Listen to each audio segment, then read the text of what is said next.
नमस्कार दोस्तों, कैसे हैं आप सब। मैं रोहित दीक्षित आरडीए यानी रोहित दीक्षित एकेडमी पर एक बार फिर से आप सभी का स्वागत करता हूं। जैसा कि आप देख रहे हैं, उत्तर प्रदेश पुलिस भर्ती परीक्षा का आज हमारा प्रैक्टिस सेट नंबर 2 है, यानी दूसरा प्रैक्टिस सेट। पहला वाला प्रैक्टिस सेट बहुत अच्छा था, आप लोगों से बहुत प्यार मिला, तो फिर मैं दूसरा भी प्रैक्टिस सेट लेकर आया हूँ और ऐसे ही आपको आगे भी क्वेश्चन मिलते रहेंगे, प्रैक्टिस सेशन मिलते रहेंगे। तो चलिए शुरू करते हैं और देखते हैं कि हमने कहाँ तक क्या पढ़ा और कैसे पढ़ा। बस एक काम करिएगा, आगे बढ़ने से पहले चैनल को लाइक करिए, सब्सक्राइब करिए और शेयर करिए, ठीक। और ये मोबाइल नंबर है हमारा 7007984629। अगर आपको कुछ भी समझ में ना आए तो आप जल्दी से हमें व्हाट्सएप, टेलीग्राम कुछ भी करें, ठीक है। चलिए तो शुरू करते हैं और देखते हैं कैसा है हमारा सेशन, और जल्दी से पहला प्रश्न आपकी स्क्रीन पे आ रहा है। पढ़ते हैं और आराम से करने का प्रयास करते हैं। क्या प्रश्न है कि एक राशि पर 10% वार्षिक ब्याज की दर से, एक राशि पर 10% वार्षिक ब्याज की दर से 2 वर्ष के चक्रवृद्धि ब्याज और साधारण ब्याज का अंतर 200 रुपया है, तब मूलधन बताइए। यही है, पढ़ लेते हैं। क्या है कि the difference between compound interest and simple interest on a sum of money for 2 years and at 10% per annum is ₹200, then what will be the principal? Okay, देखो कुछ चीज़ें आपको ध्यान रखनी। मैंने क्या कहा, मैं आपको एक एक बेसिक तक बताऊंगा, बेसिक तक। तो कुछ चीज़ें आपको ध्यान रखनी है। क्या ध्यान रखनी है वो समझिए। पहला ध्यान ये रखना है कि साधारण ब्याज, क्या ध्यान रखना है, साधारण ब्याज या ब्याज की दर जो रेट पे होती है हमेशा समान रहती है। हमेशा कैसी रहती है? समान रहती, हमेशा समान यानी बराबर रहती है, ठीक, हमेशा। एक बात बताइए, 10% वार्षिक ब्याज की दर से 2 वर्ष के चक्रवृद्धि और साधारण, तो जैसा कि आपको देखा, आपकी साधारण ब्याज की दर हमेशा समान रहती है। तो ब्याज की दर पहले साल की 10%, तो जाहिर सी बात है दूसरे साल की भी 10% होगी, तो उस हिसाब से कितनी हो गई? 20%। कितनी हो गई? 20%, ठीक। अब बात करते हैं हम यहाँ पर चक्रवृद्धि ब्याज की। किसकी बात करते हैं? चक्रवृद्धि। तो ध्यान रखिए, 2 साल के लिए मैं आपको एक ट्रिक बता रहा हूँ। क्या है? 2r.r², ठीक। क्या है? 2r.r²। 2 तो रहेगा ही, r मतलब क्या? रेट कितनी है? 10, तो इंटू 10 पॉइंट r यानी 10 का स्क्वायर यानी 100। तो ध्यान रखिए, इतना कितना हो गया? 20.100 यानी 21%। कितनी हो गई है? 21, क्योंकि ये 100 भी मिलकर क्या बन गया है? ये 1 बन गया, ठीक, 21। तो अब देखिए, 2 वर्षों के साधारण ब्याज और चक्रवृद्धि ब्याज। साधारण ब्याज आया 20% और चक्रवृद्धि ब्याज आया है हमारा 21%। तो दोनों का जो डिफरेंस आ रहा है वो 1% का आ रहा है। दोनों का डिफरेंस 1%, ठीक। और दोनों का जो अंतर है रुपयों में वो कितना है? 200। तो 1% की वैल्यू 200 रुपये। कितनी? 200। तो भैया हमसे कह रहा मूलधन बताओ। मूलधन, ध्यान रखना, मूलधन को हम प्रिंसिपल बोलते हैं। क्या बोलते हैं? प्रिंसिपल। और ये मूलधन अपने आप में 100% होता है। क्या होता है? 100%। आप खुद ही बताइए कि जब यहाँ पर 1% की वैल्यू 200 है, तो 100% की वैल्यू क्या होगी? 100% की वैल्यू 200 में 2 0 और यानी 20,000, यानी सी हमारा आंसर होगा, ठीक है। आपको समझ में आ गया होगा। तो जल्दी से सेशन को लाइक, सब्सक्राइब और शेयर कर दीजिए। और अगर आपको समझ में ना आए तो ज़रूर बताइए कि सर हमको समझ में नहीं है, ठीक है। तो चलिए देखते हैं आगे अगला प्रश्न, और ज़रूर बताइएगा। कारण क्या है, जब आप बताएंगे ना तभी तो हम आगे चीज़ों को सही कर पाएंगे, ठीक। नहीं बताएंगे तो कैसे सही करेंगे, ठीक है। चलिए तो देखते हैं, शुरू करते हैं। अगला प्रश्न हमारा देखते हैं कैसा है। अगला प्रश्न है, चावल के मूल्य में 20% की कमी हो जाने के कारण 100 रुपये में पहले से 2 किलोग्राम चावल खरीदा जा सकता है। यहाँ पर होगा अधिक खरीदा जा सकता है। मैं लिख देता हूँ ब्लैक से ही, ताकि आपको थोड़ा सा ध्यान रहे। चावल अधिक खरीदा जा सकता है। क्या? अधिक खरीदा जा सकता है। 2 किलो चावल अधिक खरीदा जा सकता है। तो चावल का नया भाव बताइए। बहुत बढ़िया भाई, देखते हैं। ऐसा है, ये कह रहा है 100 रुपये हम पहले भी दे रहे थे, ठीक, पहले भी, और यही 100 रुपये हम अभी भी दे रहे हैं। ये क्या कह रहा है, यही 100 रुपये अब भी हमने दिया है, लेकिन कमी कितनी आ गई, 20% की, 20%। और इस 20% की कमी के बदले यानी बराबर हमें फिर से मिल रहा है, क्या मिल रहा है, 2 किलोग्राम चावल अधिक, 2 किलोग्राम चावल अधिक मिल रहा है, 2 किलोग्राम चावल अधिक मिल रहा है। इसका मतलब 20% की जो वैल्यू है वो 2 किलोग्राम चावल के बराबर है। तो यहाँ पर 100 रुपये का 20% क्या होगा, तो रुपये 100 का 20% 20 रुपये होगा, यानी 20 रुपये की कमी के बराबर में हमको 2 किलोग्राम चावल अधिक मिल रहा है। जाहिर सी बात है 1 किलोग्राम की वैल्यू 10 रुपये होगी। कितनी होगी, 10 रुपये। ये चावल का नया भाव आ गया, ठीक है। तो एक एक चीज़ को नोट करते चलिए, और अगर नहीं समझ में आता कमेंट करिए, बताइए, और व्हाट्सएप करिए। व्हाट्सएप नंबर आपको दिया है मैंने, स्टार्ट में ही दिया है, तो वीडियो को स्टार्ट से देखिए, व्हाट्सएप नंबर आपको मिल जाएगा, तो जल्दी से देखिए, कमेंट करिए और बताइए, ठीक है। चलिए आगे बढ़ते हैं, देखते हैं अगला क्वेश्चन क्या है। अगला क्वेश्चन बहुत बढ़िया है। अगला क्वेश्चन बढ़िया है कि एक गांव की जनसंख्या 20,000 है। कितनी है, एक गांव की जनसंख्या 20,000। कह रहा है पहले वर्ष ये 10% की दर से बढ़ती है। क्या कह रहा है, पहले वर्ष ये 10% की दर से बढ़ती है, और दूसरे वर्ष ये 20% की दर से बढ़ती है। तो 2 वर्ष बाद गांव की जनसंख्या क्या होगी। बहुत बढ़िया प्रश्न है भाई, बहुत बढ़िया। अच्छा, पहले वाला क्या था, 10 रुपये, तो ए आंसर हो गया। अगला देखते हैं, इसको देखो कैसे करना है। देखो एक गांव की जनसंख्या 20,000 है, तो हमने 20,000 लिखना है, ठीक। देखो हर चीज़ अपने आप में 100% होती है। कितनी होती है, 100%। जब वृद्धि हो तो 100% में प्लस करते हैं, और जब कमी हो तो 100% में माइनस करते हैं, ठीक। तो पहले 10% की दर से बढ़ती है, गुणा लगाया, बढ़ी तो 110/100, और फिर दूसरे साल 20% की दर से क्या हो जाती है, घट जाती है दूसरे साल। तो भैया दूसरे साल 100 में घटा दें तो 80/100। सही है, सही है। देखो 1 2 3 4, 1 2 3 4 खत्म। 11 × 88 इंटू 200, 0 0, 2 अट्टे 16 खींचे, ऐसे लगा, 1 2 अट्टे 16 और 1 17, 2 अट्टे 16 6 ऐसे लगाए। सही तो कर रहे हैं ना। पहले तो 10% की दर से बढ़ती है, और दूसरे वर्ष 20% की दर से। हाँ तो ठीक है, इसमें कोई दिक्कत नहीं है, कोई दो राय नहीं है, बढ़िया है। और तो कितना हो गया, 0 0, 2 अट्टे 16 6 ऐसे लगा, 1 2 अट्टे 16 और 1 17, 17,600 आई है। कितनी आई है, 17,600, ठीक। अच्छा एक चीज़ और ध्यान समझिए। देखिए ऐसा है, जैसे हम कोई भी क्वेश्चन कर रहे हैं, कोई भी क्वेश्चन, हमें क्वेश्चन का बेसिक बहुत अच्छे से आना चाहिए। क्या होना चाहिए, बेसिक बहुत अच्छे से आना चाहिए। जैसे इसने कहा 10% की दर से बढ़ती है, तो भैया 10% बढ़ा दो, क्या दिक्कत है। 10 हमने बढ़ा दिया, 10% की दर से बढ़ रही है, ठीक। अच्छा उसके बाद हमसे क्या बोल रहा है कि जनसंख्या में 20% की दर से, अच्छा फिर 20% की दर से भी बढ़ती है, बढ़ ही रही है, घटी नहीं है। हाँ एक बात ये गड़बड़ हमने पढ़ लिया कि बढ़ ही रही है, तो इसको फिर से सही कर देते हैं, कोई दिक्कत की बात नहीं है। देखो बस इतना ध्यान रखना, सॉरी यहाँ भी बढ़ ही रही है, घटी नहीं है, बढ़ ही रही है।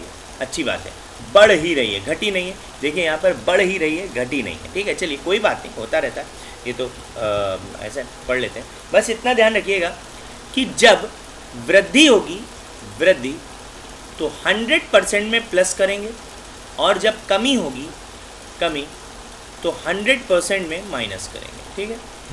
तो गांव की जनसंख्या 20,000 थी, कर दिया। पहले साल 10% बढ़ती है तो 110/100, दूसरे साल 20% बढ़ती है तो 120/100, 1 2 3 4, 1 2 3 4, क्या हो गया, 11 × 12 × 200, यही है, ठीक।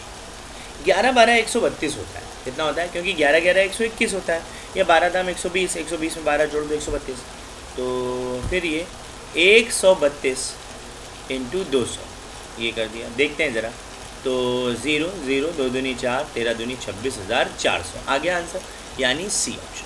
समझ गए आप लोग? तो इतना तो आप लोग समझ गए होंगे, इसमें कोई दो राय नहीं है, आपको समझ में आ गया होगा कि किस तरह से हमें करना होता है, कैसे। ठीक है, चलिए आगे बढ़ते हैं और देखते हैं अगला क्वेश्चन क्या है। अगला क्वेश्चन है कि 45 वस्तुओं का क्रय मूल्य 50 वस्तुओं के विक्रय मूल्य के बराबर है, तब लाभ या हानि प्रतिशत बताइए। बहुत आसान है। सबसे पहले हमें लाभ या हानि प्रतिशत का फॉर्मूला पता है। लाभ प्रतिशत यानी प्रॉफिट परसेंट या लॉस परसेंट का फॉर्मूला होता है डिफरेंस, अंतर। अच्छा, अंतर किस? सीपी और एसपी का इंटू 100 और नीचे सीपी का। ठीक,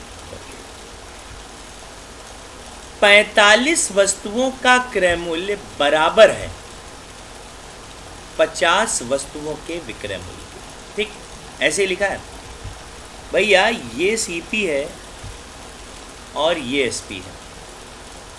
ठीक, ये तो पता चल गया। अब हमें क्या पता चल गया? डिफरेंस। डिफरेंस कितने का आ रहा है? डिफरेंस आ रहा है 5। नीचे सीपी, तो सीपी तो हमारी 50 है इंटू 100, तो 0 से 0 गया, 5 से 5 गया, तो क्या हो गया?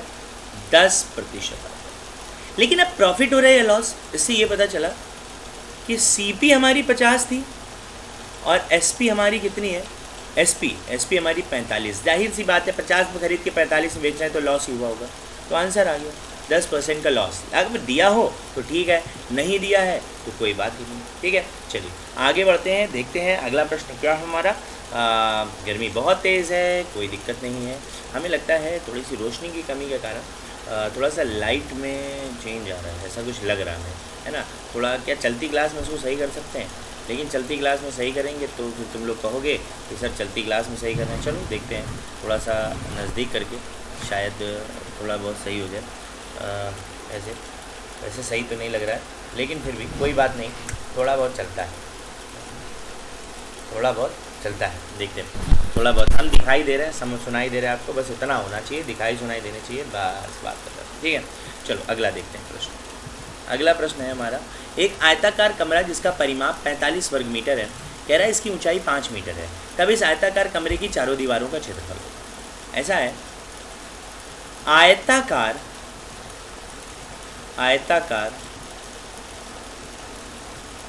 कमरे की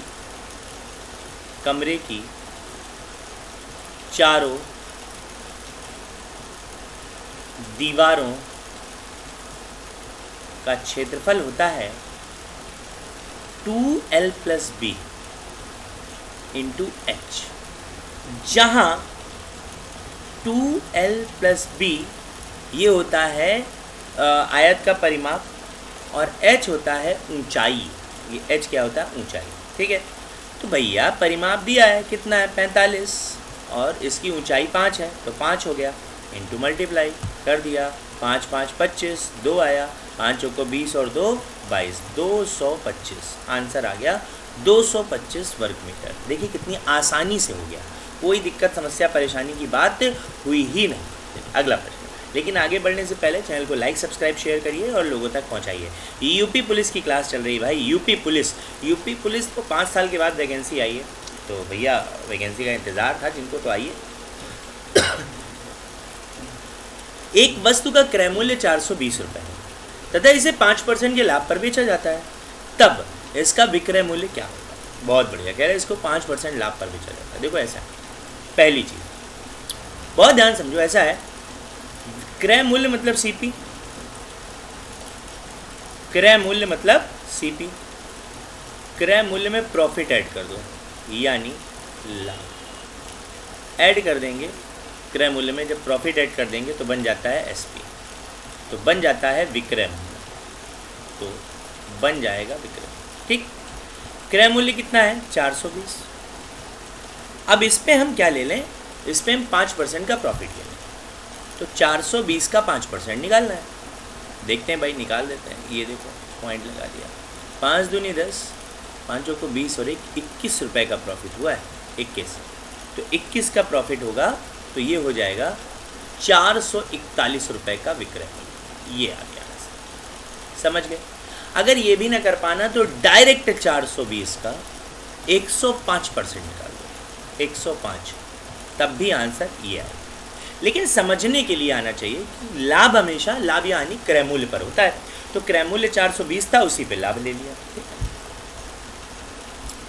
एक धनराशि चक्रवृद्धि ब्याज की दर से 15 वर्षों में स्वयं की दोगुनी हो जाती है, तब यह राशि कितने वर्षों में उसी वार्षिक ब्याज की दर से 8 गुनी हो जाएगी। A sum of money double itself in 15 years at compound interest, then in how many years will this sum becomes 8 times itself at the same rate of interest per annum। ऐसा है, लिखा है उसने कि 15 वर्षों में, बहुत ध्यान समझिएगा, 15 वर्षों में स्वयं की 2 गुनी हो जाती है। कितनी हो जाती है? 2 गुनी। तो कह रहा है 8 गुनी होने में कितना समय लगेगा, 8 गुनी होने में कितना समय। देखिए ऐसा है ना, चक्रवृद्धि ब्याज में जो गुना है ना, इसको हमें बराबर करना पड़ता है। क्या करना है? बराबर। जैसे 2 गुना, ध्यान रखिए, और इधर कितना हो रहा है? 8 गुना। इधर कितना हो रहा है? 8 गुना। दोनों ये बराबर है, ठीक? बराबर नहीं है, करना पड़ेगा। कैसे? हम इसकी पावर लगा दें 3, हमेशा पावर लगा दीजिए, 3 लग गई, और जब जो पावर 3 लगेगी तो बराबर हो जाएगा। वही पावर का गुणा हमें कर देना है हम वर्षों में, तो कर दिया 15 तिया 45, आंसर आ गया। क्या है? 45। 54 मैंने लिखा है, ऑप्शन है ही नहीं, तो यहाँ पर एक कर देते हैं नन ऑफ दीज। क्या कर देते हैं? नन ऑफ दीज, ताकि आपको ध्यान रहे। 45 मैंने लिखा था, लेकिन वो थोड़ा सा, कोई बात नहीं, ENOT, ठीक है। अब ठीक है, तो यहाँ पर आप समझ गए होंगे NOT, यानी आंसर कितना आ रहा? 45 साल, ठीक। अच्छा, एक थोड़ा सा एग्जाम्पल एक और दे देते हैं आपको, ताकि आपको समझ में आए। एक एग्जाम्पल क्या कि भैया, जैसे हमने लिखा कि कोई धनराशि, देखो इंक ले लेते हैं ब्लू, कितनी? ब्लू। कोई धनराशि 5 वर्षों में स्वयं की 3 गुनी हो रही है। कितना? 3 गुनी। तो कह रहा है 9 गुना होने में कितना समय लगेगा। तो अब देखिए, ये 3 बराबर 9 करना है, तो 3 का स्क्वायर लगा दें, उसी स्क्वायर का वर्षों में गुणा, तो कितने साल हो गए? 10 साल, यानी 10 वर्षों में स्वयं की 9 गुनी हो जाएगी। समझ गए? बस यही प्रश्न। अगला प्रश्न, 1 से लेकर 26 तक सभी प्राकृतिक सम संख्याएं, 1 से लेकर 26 तक सभी प्राकृतिक सम संख्याओं का योगफल बताइए। बहुत बढ़िया प्रश्न है भाई। 1 से लेकर 26 तक सभी प्राकृतिक सम संख्याओं का योगफल। ये देखिए, ऐसा है, प्रथम प्राकृतिक सम संख्याओं का योग, फॉर्मूला होता है n+1। अब एक बात समझिए, n की वैल्यू क्या होती है? जहां तक पूछा जाए, जहां तक पूछा जाए, जहां तक पूछा जाए, ठीक, n की वैल्यू। तो इसने कहा है 1 से लेकर 26 तक, 1 से 26 तक। अब एक बात बताइए, जब 1 से लेकर 26 तक गिनती लिखेंगे, ठीक, 1 से लेकर 26 तक, तो क्या सभी सम होंगी, सभी विषम? आधी आधी होती हैं। आधी सम, आधी सम, आधी विषम, ठीक, आधी सम और आधी विषम, ध्यान रखिएगा। तो आधी सम होती हैं और आधी विषम होती है। तो अब 26 तक की गिनती, तो 13 सम 13 विषम, तो 13 हो गया इनकी वैल्यू।